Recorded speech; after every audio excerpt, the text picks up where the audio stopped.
Iya, dalam keterangan Hasto usai diperiksa oleh KPK, kita tahu bersama juga Hasto kemudian menyampaikan, menyurati pimpinan KPK untuk meminta pertimbangan pra-peradilan yang akan diajukannya. Mengapa Mas kemudian hal ini harus diajukan pada saat pemeriksaan?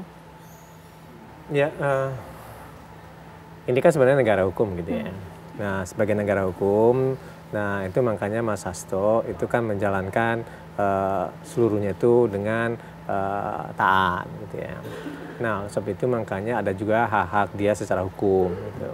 Dan salah satu hak-hak hukum dia itu adalah menguji sebenarnya secara administrasi ya tentang beyond reasonable doubt-nya dan yang lainnya sebenarnya. Nah, jadi oleh sebab itu makanya akan lebih baik dalam proses pemeriksaan itu ada penundaan.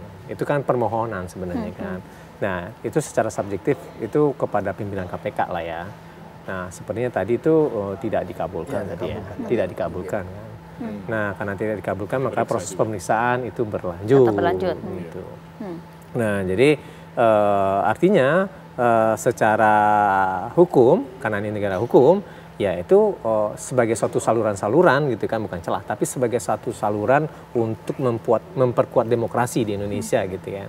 Nah, itu bisa diajukan sebenarnya.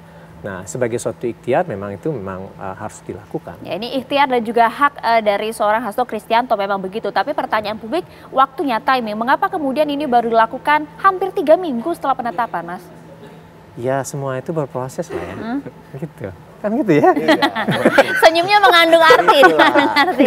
Jika semakin banyak misteri, semakin banyak rahasia. Wah, menarik. Jadi begini sebenarnya. Nah, di awal kan membara sekali gitu ya. Karena begini, pada intinya semuanya itu kan berproses.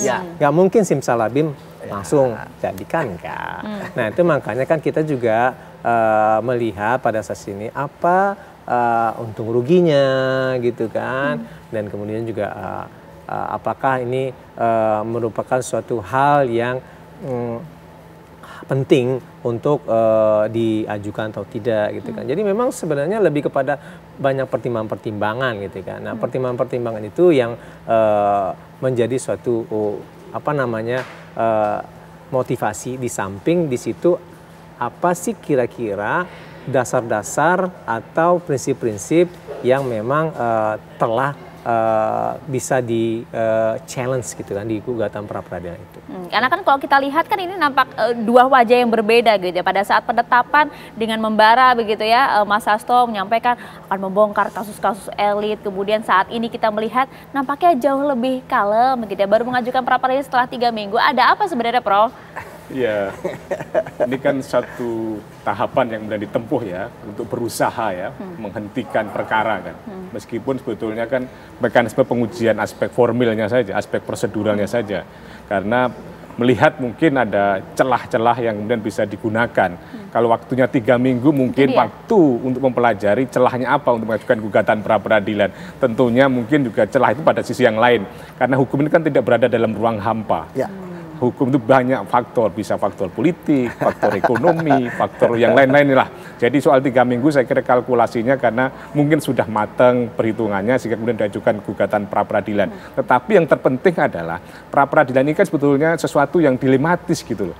Karena apa? Karena pada satu sisi satu perkara menang pra-peradilan muncul sprindik-sprindik baru. Tetapi pada sisi yang lain menang pra-peradilan berhenti perkaranya. Jadi kekuatan eksekutorial pra-peradilan itu sebetulnya sangat ambigu, sangat tidak jelas gitu loh. Jadi itu harus dihitung efektivitas dari pra-peradilan itu sendiri gitu loh. Maka waktu lama itu membuktikan untuk begitu gitu dia.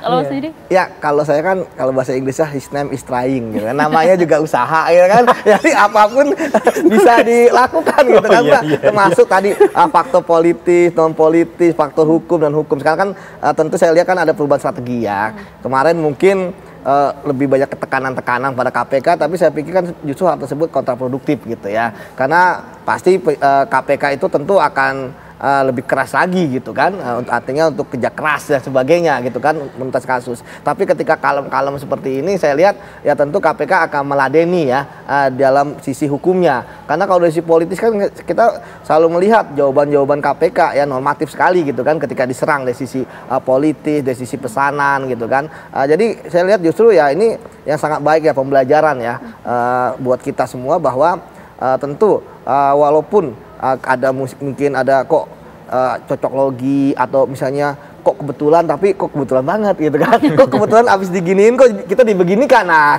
itu ya berarti ya itu ya. Benar kata Prof, itu kan di ruang hampa lah. Kita kadang di ruang terbuka. Dan praper itu adalah awal untuk terbuka ini itu. Waktunya untuk membuktikan. Dan waktunya kan? untuk membuktikan. Saya pikir juga apa yang ada di praper jangan-jangan juga memang hukum semua gitu kan. Apalagi sekarang kan juga sudah tidak terdengar lagi video-video yang sampai ke Rusia misalnya kan. Seperti itu. Apalagi nanti jangan-jangan udah sampai di perbatasan Ukraina.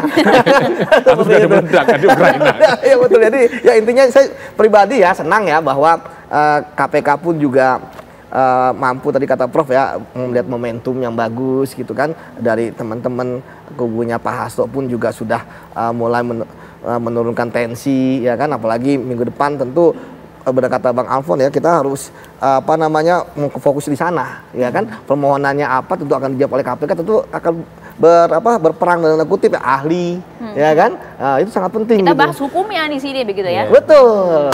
Tanggal berapa pra peradilan? 21. Insya Allah tanggal 21 kata jubirnya. Seberapa yakin? Ya namanya ikhtiar ya. Ikhtiar itu insya Allah kita yakin gitu ya. Harus yakin. Oke, baik, kita akan tunggu nanti bagaimanakah hasil pra peradilan dan jika kasus ini bergulir, kalau memang kemudian muncul studi baru, kita undang lagi nih. Siap. Oke, terima kasih banyak Mas Alfon, terima kasih Mas Siap. Budi, Prof Suparji, terima kasih waktunya bersama kami di Apa Kabar Indonesia Malam.